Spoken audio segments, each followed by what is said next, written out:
तो गाइस आज हम स्टार्ट करने जा रहे हैं बिल्डर डिज़ाइन पैटर्न का कोड वॉक थ्रू।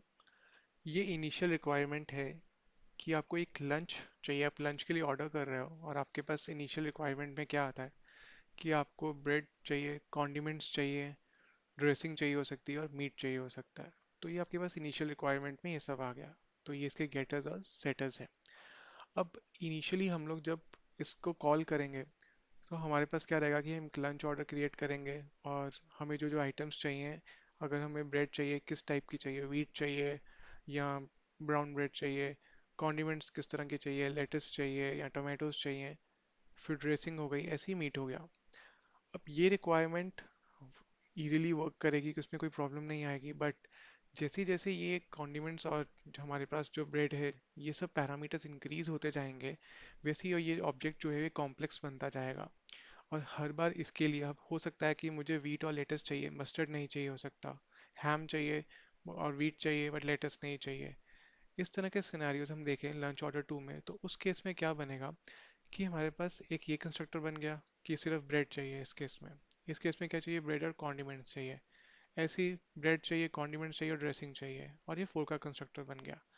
अब परमुटेशन कॉम्बिनेशन देखा जाए तो ऐसा भी हो सकता है कि कॉन्डिमेंट्स की जगह यहाँ पे हमें ड्रेसिंग चाहिए, यहाँ पे कॉन्डिमेंट्स की जगह मीट चाहिए, बट तो इससे कंस्ट्रक्टर जो है बहुत सारे बन जाते हैं, जिसको कि हम बोलते हैं टेलीस्कोपिंग ऑफ कंस्ट्रक्टर्स। जिससे कि हमारे पास जो कंस्ट्रक्टर्स हैं वो इंक्रीमेंट हो जाते हैं और एक्सपोनेंशियली इंक्रीज हो जाते हैं। तो उस केस में हमें कॉम्प्लेक्स ऑब्जेक्ट प्रॉब्लम्स देता है और इसीलिए हम लोग बिल्डर डिज़ाइन पैटर्न को यूज़ करते हैं।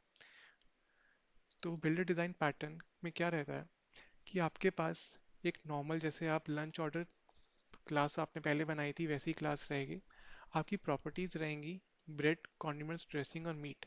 बट इस बार इसमें फाइनल कीवर्ड ऐड हो जाएगा। फाइनल या डॉट नेट के लिए कीवर्ड ऐड हो जाएगा। वो इसलिए कि ये एक ही बार फाइनल या रीड ओनली डॉट नेट के लिए। इसमें एक चीज़ रहती है कि आप इसमें कंस्ट्रक्टर में ही आप इसको इनिशियलाइज कर सकते हो, उसके बाद इसको आप इनिशियलाइज नहीं कर पाओगे, क्योंकि बिल्डर डिज़ाइन पैटर्न में एक बार अगर आपका कॉम्प्लेक्स ऑब्जेक्ट क्रिएट हो गया तो वो इम्यूटेबल है, उसको आप दोबारा चेंज नहीं कर सकते। इसलिए एक बार जो आपने ब्रेड, कॉन्डिमेंट्स, ड्रेसिंग और मीट असाइन कर दिया वो दोबारा चेंज नहीं हो पाएगा। तो ये आपका हो गया कंस्ट्रक्टर। अब इसके अंदर हम लोग पास कर रहे हैं बिल्डर। ये बिल्डर है क्या एक्चुअल में, हमने इस केस में बिल्डर जो बनाई है वो एक इनर क्लास बनाई है। ठीक है, वो स्टैटिक इनर क्लास है।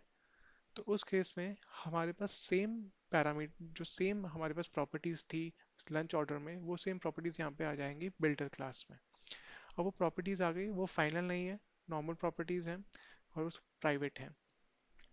अब इन प्रॉपर्टीज को एक्सेस करने के लिए हम लोगों ने क्या किया है कि हम लोग कोई भी, सपोज करो आपको ब्रेड को सेट करना कि आपके पास ब्रेड कौन सी होनी चाहिए या कॉन्डिमेंट्स कैसे होना चाहिए।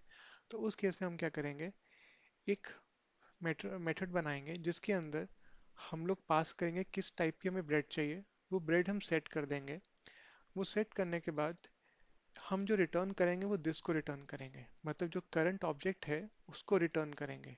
इसमें हम ब्रेड को रिटर्न नहीं करें, कॉन्डिमेंट्स को रिटर्न नहीं करें, जो करंट ऑब्जेक्ट है उसको रिटर्न करें।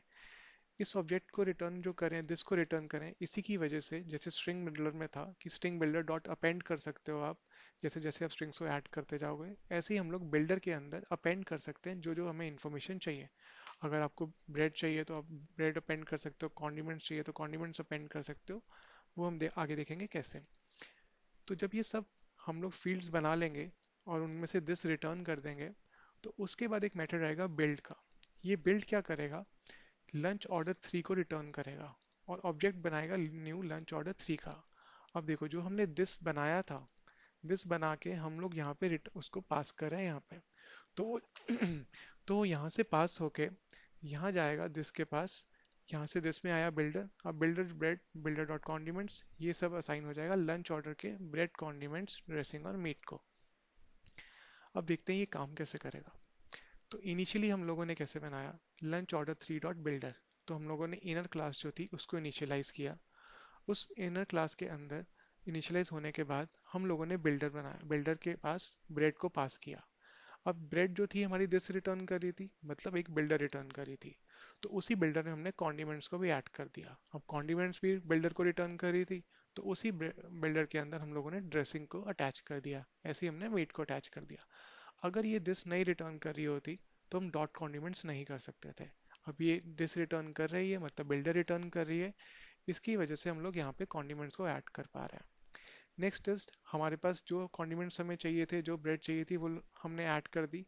अब है इसको बिल्ड करने का टाइम। बिल्डर को अपने जब बिल्ड करेंगे तो बिल्ड करने पे क्या हो रहा था कि यहाँ पे एक लंच ऑर्डर 3 क्रिएट हो रहा था, जिसके अंदर जो हमने पैरामीटर्स, ये जो प्रॉपर्टीज को पास किए हैं, दिस, वो दिस पास हो जाएगा, मतलब वो बिल्डर पास हो जाएगा, और वो यहाँ पे लंच ऑर्डर 3 पे सेट हो जाएगा।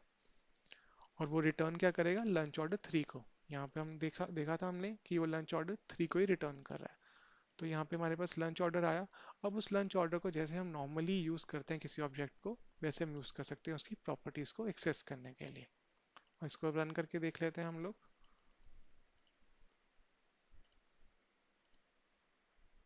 तो इस तरह हमारे पास ये सब फील्ड्स आ गए।